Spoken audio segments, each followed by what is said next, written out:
Lok Sabha MEEKHAL Gamari LEINABA campaign SHINGDA Atoppa Furup ta Sokkadaba AMADI Nungairoidaba Wafam Ngang-Saknadabana Henna Phagani HAINA Chief Minister Biren na PHURUP Wafam mase Ministry of Finance ki Special Assistance to State for Capital Investment gi senthang makhada lupa crore nifu changna awang pot changbamgi thengu jingjingda nauna sengbat sagat lakhiba water amusement park sangabagi thauramda mahakna phongdokhibane Manipur lenga ki Department of Tourism na sinduna thengu jingjingda pangthokiba thauramada Chief Minister Biren na hai Haujik thokliba irang asina maram oiraga miyamgi punsida thengnariba awapolum kaya ase kharada oirabasu safanaba amade kalen tha yorakpaga iroinana water amusement park ase sangabane BJP na luchingba lenga kasina miyamgi chawkhat thaurang amasung punsi mahingda anoba mahau ama pinaba honaduna lakhe adubu COVID-19 laichat amasung mamang chahigi megi tak ahumdagi tholakhiba irang asina khudongchadaba fibam mayoknadaba natte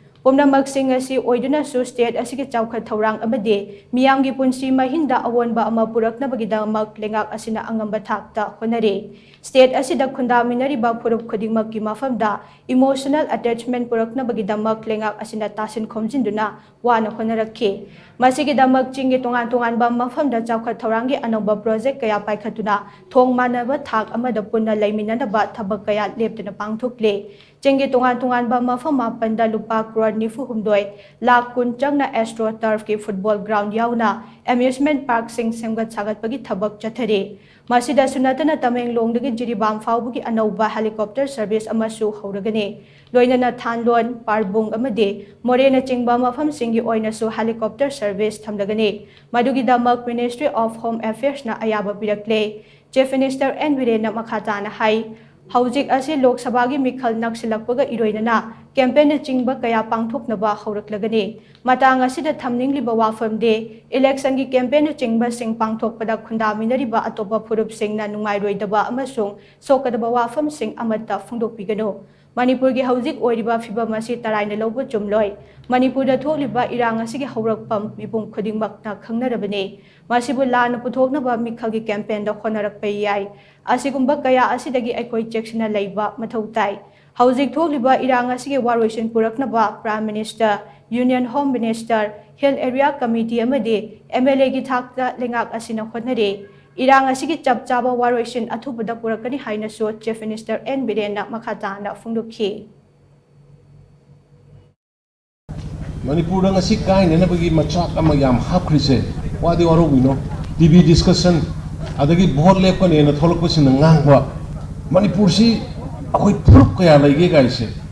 fajana khangaga karamba phurup na khoi ga ino pari puri kana le relation kamai le karamba phurup na kaino gaise khangra bohor lep doni ga ne pangang ba ko Manipur kai ni ko nangi zindagi wahi ama thopose am section bi lebak ning busi microphone ning busi kana da kaishu mara leitaba naga kosal laga saibu gumba kaishu mara leitaba pangal he kosal laga saibu gumba kaishu mara leitaba mayang he kosal laga saibu gumba sigam toy thoi ko saluru tribe demand ge khoi no je platform na ngang doi si marom kari gino court lei court ki to torka na khoi gi government gi mara ne court ki mara laksane masida SD demand kauramina communal leirama naga su provoke to communal leirama community su provoke to indigenous peoples in gi mark the leiriba differences singdo